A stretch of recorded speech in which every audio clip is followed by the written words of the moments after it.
Assalamualaikum warahmatullahi wabarakatuh. Waalaikumsalam warahmatullahi wabarakatuh. Alhamdulillahi rabbil alamin. Wassalatu wassalamu ala asrofil anbiya'i wal mursalin Sayyidina wa maulana Muhammadin wa ala alihi wa sahbihi ajma'in. Ketemu lagi dengan Mr. TM dengan uraian-uraian ilmiah tinggi tentang metodologi, metafisika, tasawuf, eksakta ilmiah, bertempat di Kampus Taklim Ma'rifat Boyolali, Jawa Tengah. Judul yang kita angkat kali ini adalah pentingnya suluk bagi pelaku jalan kerohanian. Di sekolah kita ada sistem ketuhanan. Yang ini adalah harus kita ikuti karena syarat rukun proses adaptasi menuju Allah harus lewat jalan ini. Setelah kita baiat masuk tarekat, kita diberi bekal amalan zikrullah. Yang zikir ini sesuai dengan kajinya masing-masing ya. Selain zikir, kemudian ada zikir, selain zikir sendiri, ada zikir jamaah. Kemudian ada zikir khusus pada waktu yang khusus dan dengan cara yang khusus. Namanya adalah suluk. Suluk ini kurikulum wajib dan mutlak, di mana seluruh nabi, seluruh rasul semuanya lewat suluk. Karakter manusia yang masih dipengaruhi nafsu itu pasti cari yang enak, cocok, senang, nyaman.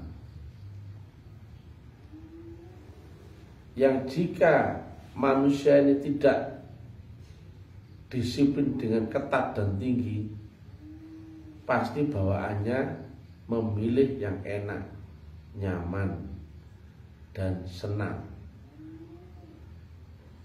Padahal Nabi sampaikan ilmu ini adalah ilmu melawan diri sendiri, diri yang nafsu. Nafsu ini sangat berat untuk dilawan, sulit, karena dia ada di balik diri kita sendiri. Makanya Nabi sampaikan perang paling besar adalah perang melawan hawa nafsu diri sendiri. Sedangkan jalan menuju Allah itu Nabi sampaikan ada 7 lapis langit di atas langit duniamu. Dunia berarti akal. Nah, untuk naik sampai kepada dimensi Allah ada 7 lapis langit. Berarti mesti melewati 7 fase lapis kesadaran di atas akal. Tetapi manusia secara normal, dasar manusia yang berakal ini dipengaruhi oleh nafsu. Nafsu membuat gravitasi ke bawah, menarik manusia ke dimensi yang lebih rendah. Sedangkan nur dan ruhania ini menarik manusia ke dimensi di atas akal. Ini saling tarik menarik. Tapi yang ditarik ke atas ini rasanya tidak enak. Bahkan akalnya pun akan lumpuh. Jadi kalau ibarat ini akal ya, dipengaruhi ke bawah oleh gravitasi nafsu. Sedang ke atas ini dipengaruhi oleh daya tarik nur rohania. Ininya enak, ininya nggak enak. Karena apa? Otomatis mengalahkan yang nafsu.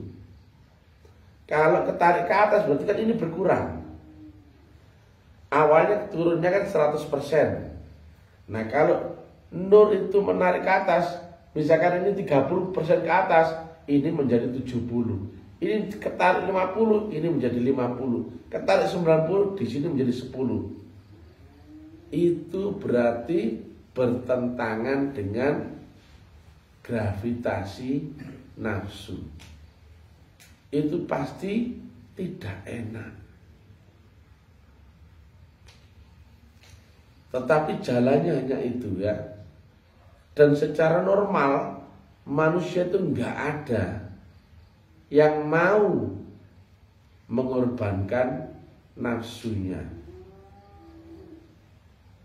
Dan nafsu itu nggak akan kalah, nggak akan tunduk, kecuali dua, terpaksa atau dipaksa.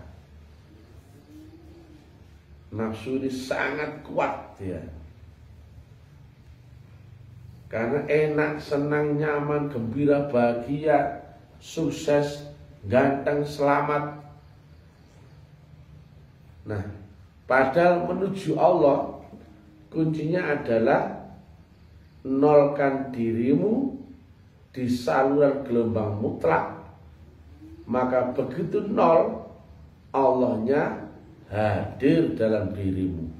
La ilaha baru akan ada illallah. Tetapi meniadakan diri berarti otomatis membuang seluruh isi keakuan dan kemanusiaan kita. Itu jelas bertentangan dengan hawa nafsu. Maka di kondisi normal ya, manusia nggak mungkin bisa menang melawan nafsunya sendiri. Nah, tadi ya di kurikulum sistem daripada sekolah kita kan ada zikir sendiri dan zikir jamaah. Keduanya ini nggak mungkin bisa menang melawan nafsu. Ada yang ketiga ya. Yang sistem ketiga ini adalah disebut suluk. Suluk ini adalah pemampatan ya. Di mana ada satu kondisi kita ini dipaksa atau terpaksa. Artinya kita nggak ada pilihan. Mau nggak mau kita dibenamkan di satu kondisi kawah condro di muka, training center ya, waktunya khusus, tempatnya khusus, dengan perlakuan khusus, steril tingkat tinggi. Itu namanya suluk. Jadi zikir pada kondisi dimampatkan, inilah yang memungkinkan manusia mengalami kuantum. Kuantum ini adalah ketemunya dua gaya yang melewati batas limit sehingga membentuk kuantum atau muncul resultante gaya baru. Ini yang sebetulnya isi daripada suluk, atau yang zaman Nabi kholwat, uzlah, mujahadah, riyadhah, itu isinya suluk, yaitu di mana kita memfokuskan dalam waktu 10 hari itu hanya untuk beribadah, adaptasi dengan Allah murni. Nah, kalau zaman dulu suluk ini waktunya 40 hari. Karena 40 hari ini adalah waktu untuk roh mengalami fase peningkatan. Zaman Nabi Muhammad 40 hari, Nabi Musa, semua Nabi suluknya itu 40 hari di tempat khusus. Zaman dulu sendirian ya, di Gua Hira, di Bukit Tursina, di atas kapal, kemudian di penjara seperti Nabi Yusuf, ada di dalam perut ikan seperti Nabi Yunus. Tetapi di akhir zaman, masa 40 hari ini diringkas menjadi 10 hari. Tetapi potensinya sama dengan 40 hari zaman dahulu. Maka diberlakukan adab. Kalau di kita namanya adab suluk ya. Ada berapa adabnya nggak perlu saya sampaikan. Isinya apa aja nggak perlu saya sampaikan. Itu khusus lil khusus, hanya orang yang berrezeki suluk. Jadi waktu 40 hari zaman dahulu itu setara dengan 10 hari zaman ini, tetapi diberlakukan pemampatan, yaitu kita dibatasi dengan adab tinggi, di mana suluk itu kita pasti dijamin masuk dalam satu kondisi alam khusus. Nah, alam khusus ini sebetulnya nggak mungkin bisa dijangkau manusia normal. Tetapi saat suluk pasti terjangkau. Karena apa? Sistemik. Jadi bukan karena bakat-bakatan manusia, hebat-hebatan, kemudian pintar-pintaran, nggak berhubungan dengan itu. Sistemik. Itu menjadi semacam reaktor. Kalau reaktor bahan baku masuk, keluarnya sudah barang jadi. Nggak perlu dibedakan mana orang bodoh, orang kaya, orang pintar, orang alim, nggak ada. Karena sifatnya sistemik, ibarat reaktor. Nah, saat suluk, karena dimampatkan tinggi, sebetulnya pada manusia itu energinya membesar dan mengalami, kalau ini ibarat ya, Big Bang atau ledakan besar kuantum. Kondisi terpaksa atau dipaksa itu sistemik ya. Maka manusia itu pasti masuk alam khusus itu.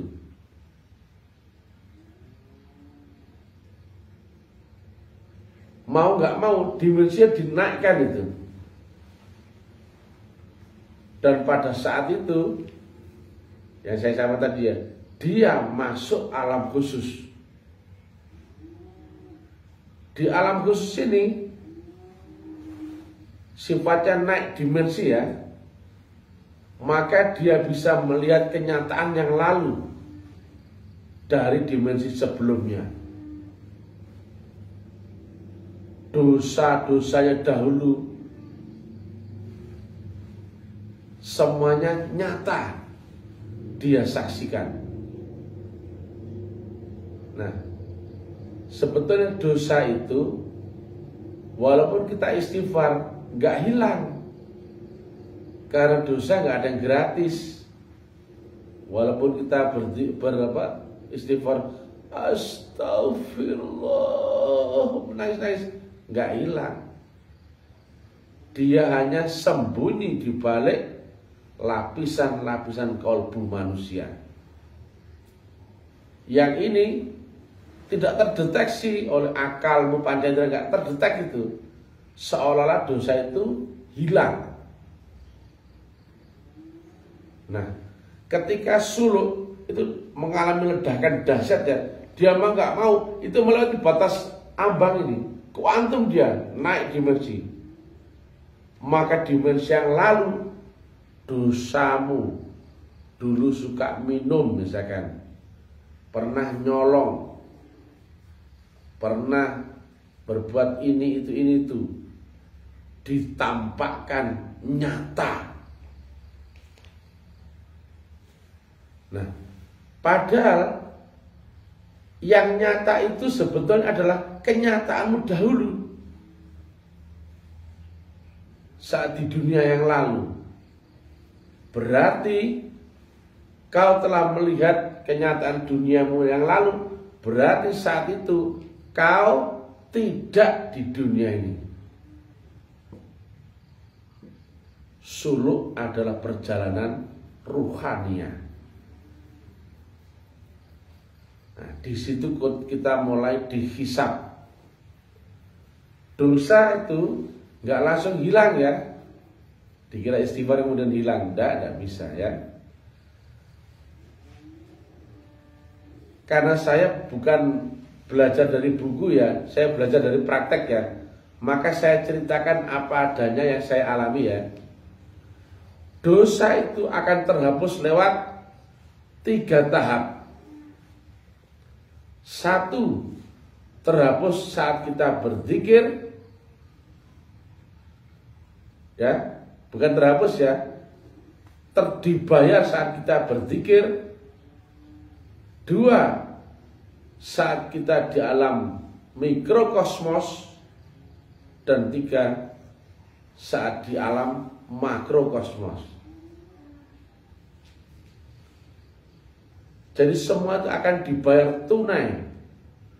Nah, saat kita zikir itu di dalam suluk ya, kita menghadapi dosa-dosa kita yang lalu. Yang kata Nabi, zikir itu membersihkan. Ibarat kain ini kalau dibersihkan, kotorannya keluar nggak? Keluar. Itu yang kita lihat, kotoran diri kita sendiri. Kalau misalkan ini, lo ada tanah di situ, lo ada warna hijau, oh kelunturan dan sebagainya. Kotoran inilah keluar dari diri kita, tapi masih secara metafisika. Itu pun belum. Makanya jangan kaget kalau kita suluk, kakinya sakit. Itu hisab yang pertama.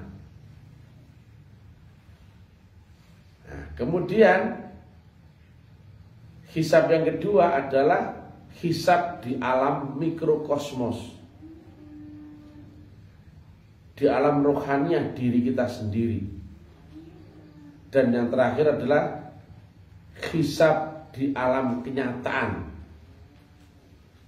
Tapi kenyataan itu bukan lagi dunia ya, tapi rasanya seperti dunia di alam nyata. Kalau dulu pernah nyolong, kau akan dicolong. Ngeri nih. Kalau kau dulu pernah menipu, kau akan ditipu. Kalau uangmu dulu didapat dari yang tidak halal, uangmu akan dihabisin. Kalau kau dulu pernah ngelmu-ngelmu kelenik, kesehatan akan digerogoti oleh penyakit. Ada yang selama surut loh ya, keringatnya bau minuman.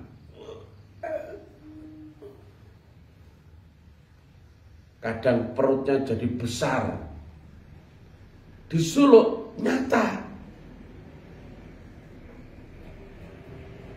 Makanya ada yang tenggeng dan sebagainya. Itu nyata. Kalau nggak tenggeng nggak mungkin mau lari.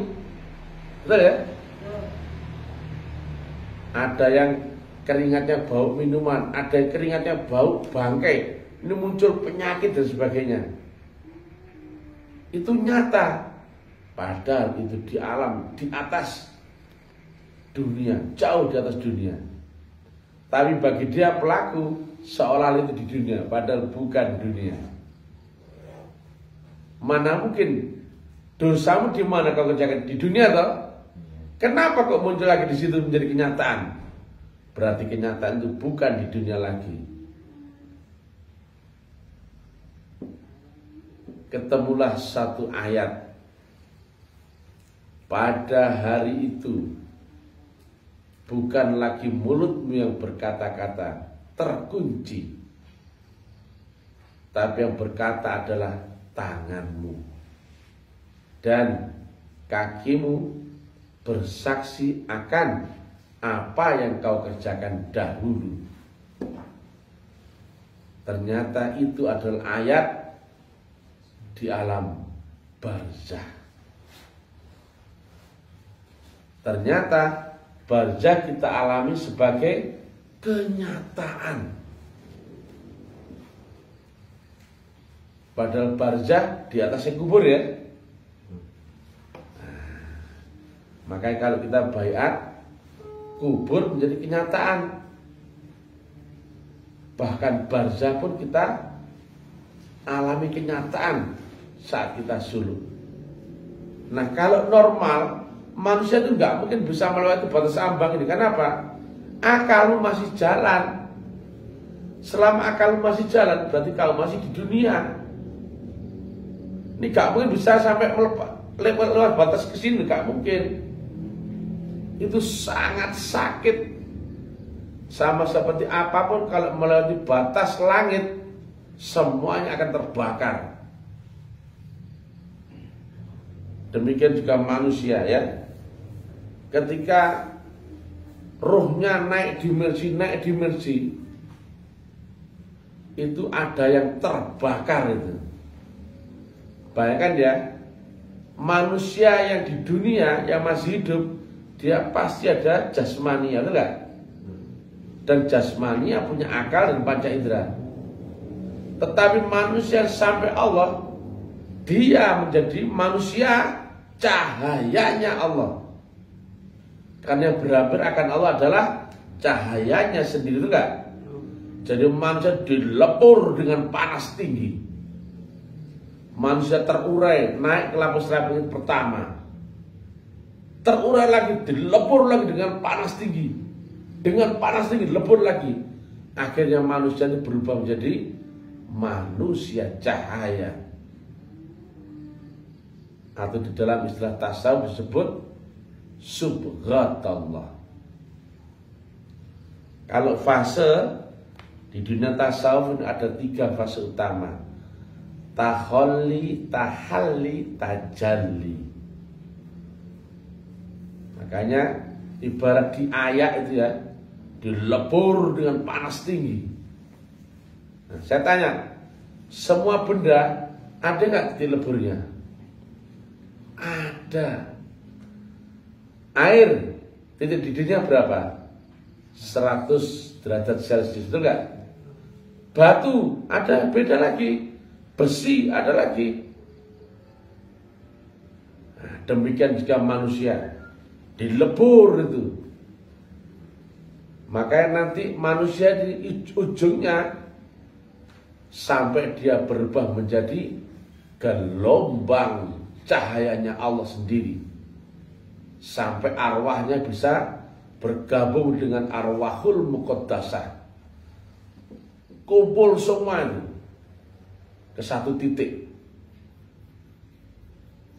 Nah, jika manusia tidak lolos saringan, maka dia nggak sampai ujungnya. Ini yang sulit ya.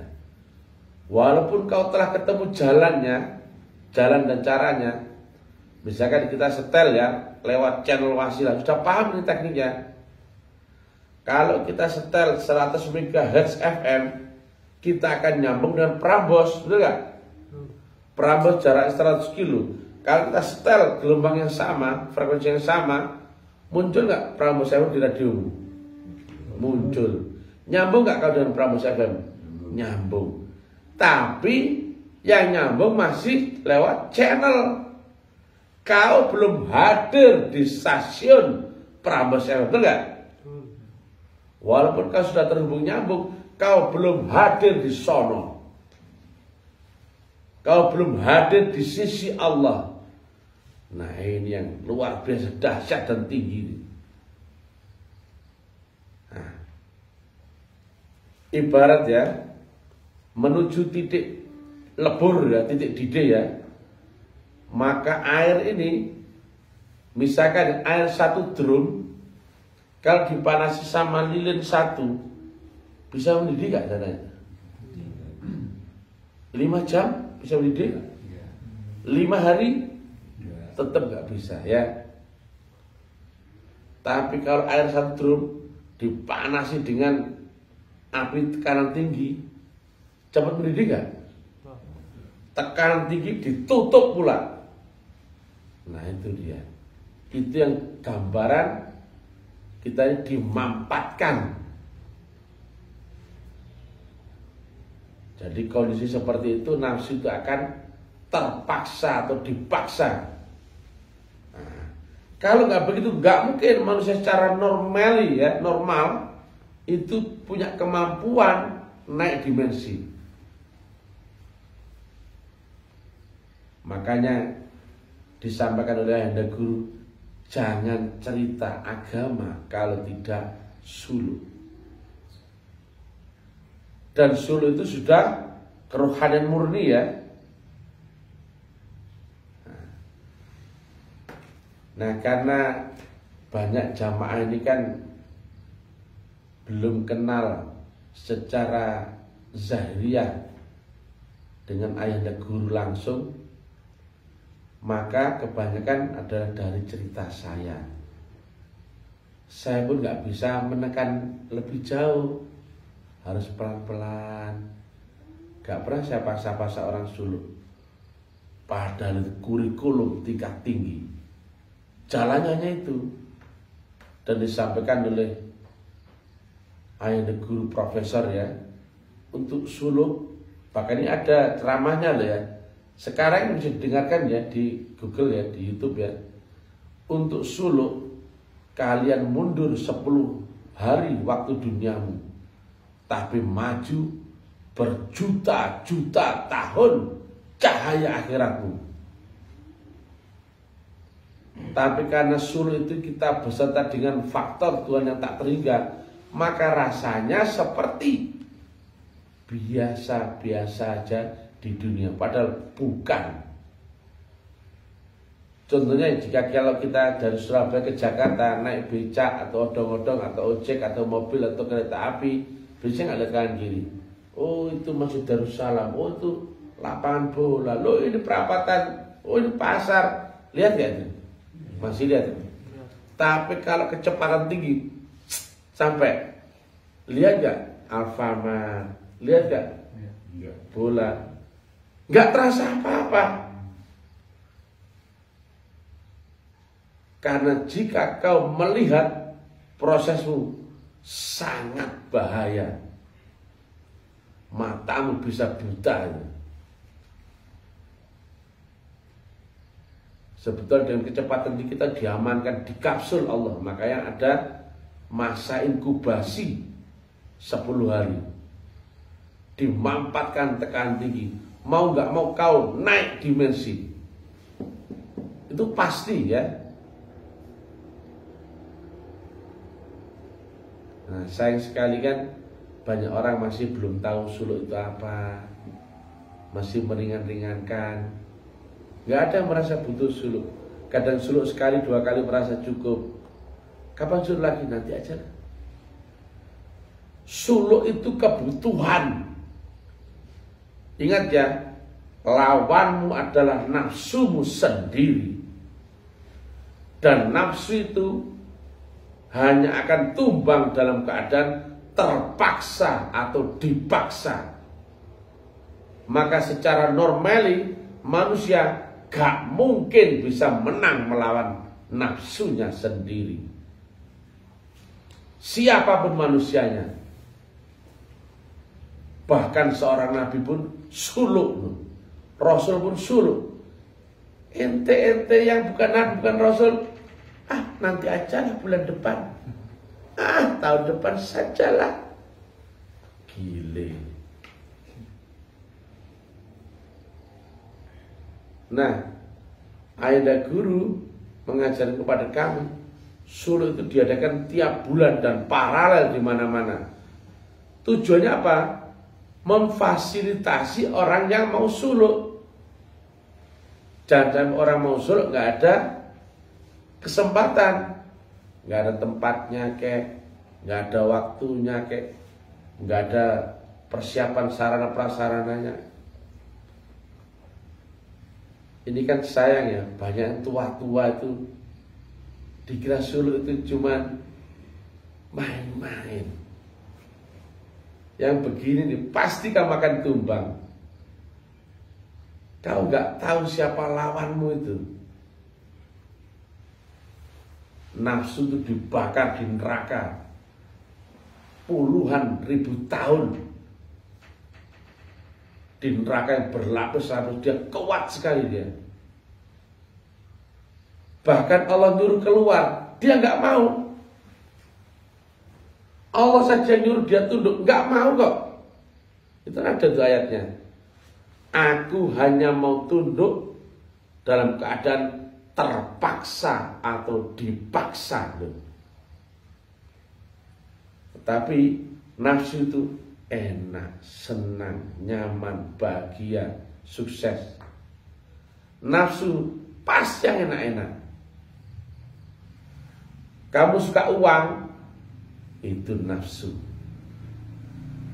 Kamu cinta anak istrimu, nafsu gak itu?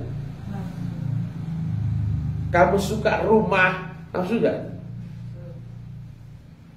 Nah, padahal jika dalam dirimu masih ada yang selain Allah, Allah ada nggak?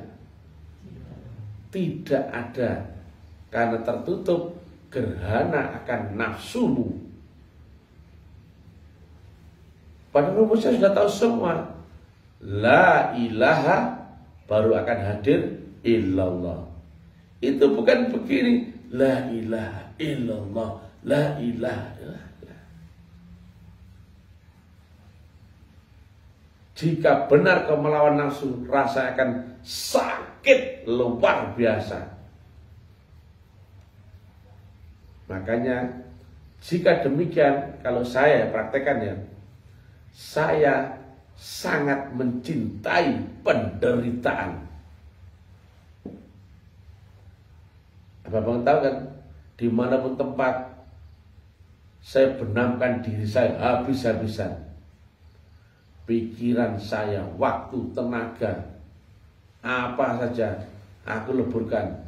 Sakit nggak pandang bulu, mati matilah, itu aja.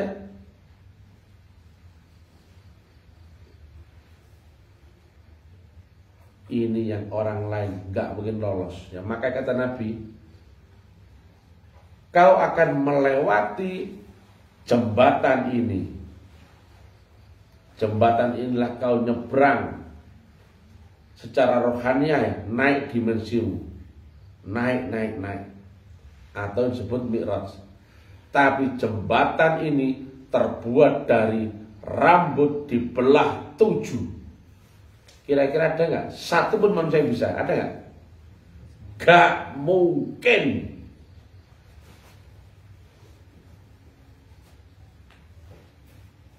Karena lawanmu itu adalah iblis yang dia teken kontrak dengan Allah dan diizinkan Allah untuk menyesatkan seluruh keturunan anak Adam. Dan iblis itu kemampuannya di atas malaikat. Ngeri ini. Lawanmu itu bukan sembarangan itu. Enggak ada enggak ada lawannya kecuali dua. Allah dan nurnya. Itu dok. Lainnya tumbang semua. Iblis bisa meniru surga, bisa masuk surga,